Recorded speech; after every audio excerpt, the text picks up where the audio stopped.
Hi guys, so today I'm coming to you with the final unit of QC Makeup Academy, and what I'll do is below I'll link all the other unit reviews, so A, B, C and D below, and then I'll also link the QC school themselves below too if you're interested. So the final unit was really interesting. I've got the paper here, so you get each unit, you get one of these kind of course guides. Basically just directs you through the course and what unit you're doing and everything like that. It was really informative. It was bridal work, but also the whole bridal booking process, so kind of like the pre-bridal questions you would ask the bride, things that would be really important to do before the actual trial, so that what I'll do is I'll actually just go through everything so that similar to what I did in the other units, just so you can kind of get a bit of a feel of what the final unit was like.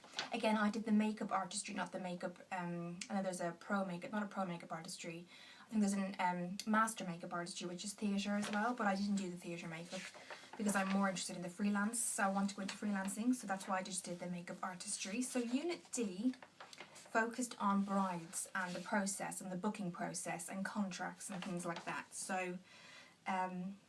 the bridal makeup basics was the first, so they wanted you to do like a natural bridal makeup in terms of the consultation.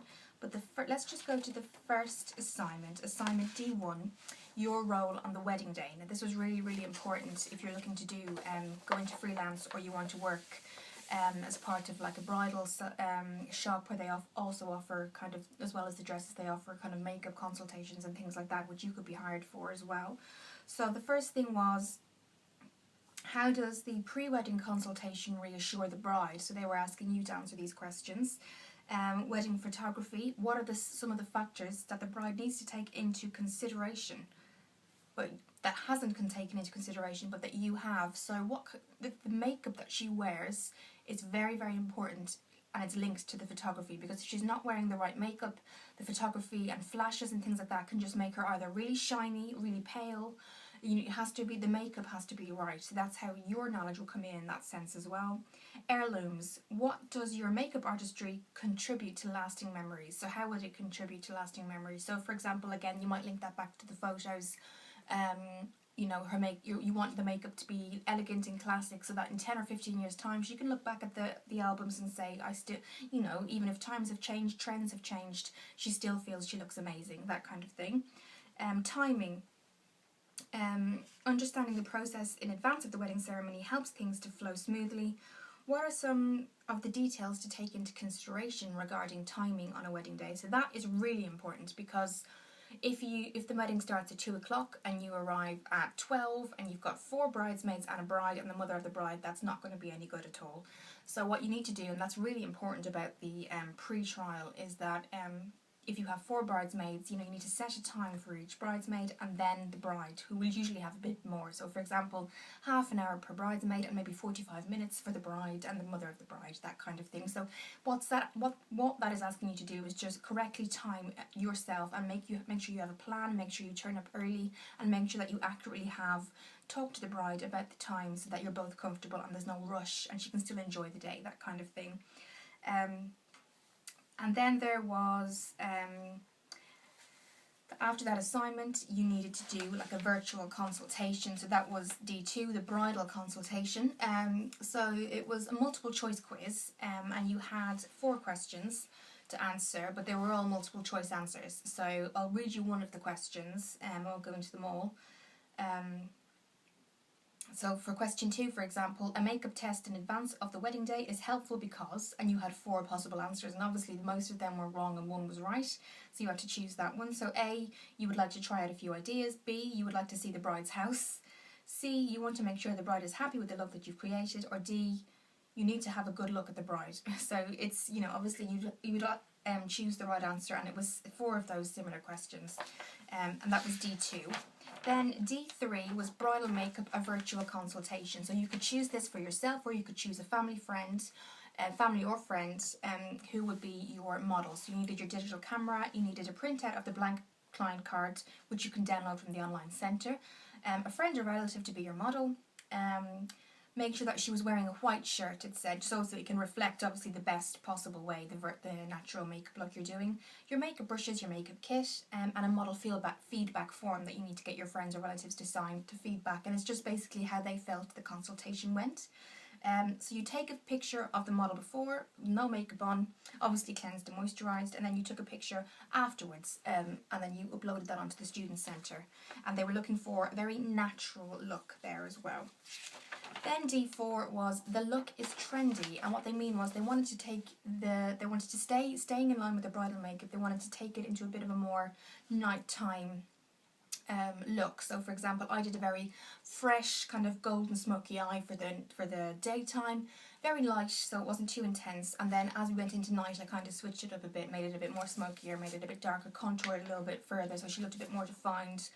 Darkened the lips, made it a bit more of a kind of a vampy, not vampy, but you know, trendy kind of bridal look, but it was appropriate for the evening time as well. And then you had to save that again and upload that to the student centre. Then D5 was you can be a star. So what they wanted you to do here was choose a celebrity, and I'll just read out what they said.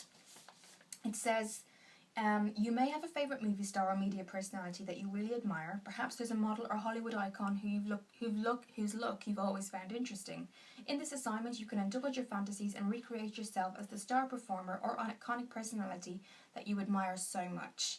If you prefer, you could make up a friend or relative as your favourite music, media or entertainment personality. So basically they asked you to choose for example, a singer, celebrity, somebody that you've admired for a long time, and you need to kind of duplicate or replicate their look on yourself or on a client. And so again, you need your digital camera, you need your makeup kit, things like that as well. Take a picture of yourself before, and then take a picture of your favourite star with you afterwards, and then you upload that as well. And the last thing, so it was more of a short course for D2 for the Unit D, but obviously it was all the important aspects as well. And then D6 was an icon quiz. So basically it just had period years. So it had the 1920s, 1930s, 40s, 50s, 60s, 70s, 80s and 90s. And you had to link up the description bars here with each year. So for example, let me just pull one out. Let me just have a look. Grunge, ethnic and international trends help to focus a more urban and cosmopolitan style. Makeup varies from no makeup grunge look to multiple new wave, punk, sporty and goth creations. The range of makeup brands explodes. So that would have been attributed to the 90s. So that was, so you would just link up the years to each kind of statement. Now the things they didn't go into the unit, the things that you still had to do that weren't in the unit guide were things like making your consultation questionnaires that you would bring to the bridal trial with you, making up your own, and they are on the DVD set as well, making up your own contracts, things like that. So they did really go into kind of not just the bridal and makeup and that kind of side of it. Unit D was very much getting your paperwork in order, making sure that you're tracking everything as you're doing it, you know, making sure that when you go out there, whether it's freelance or if you're going to work at a counter, anything like that, you're very much aware of the paper side of things and keeping things in order and on track, which is really good as well.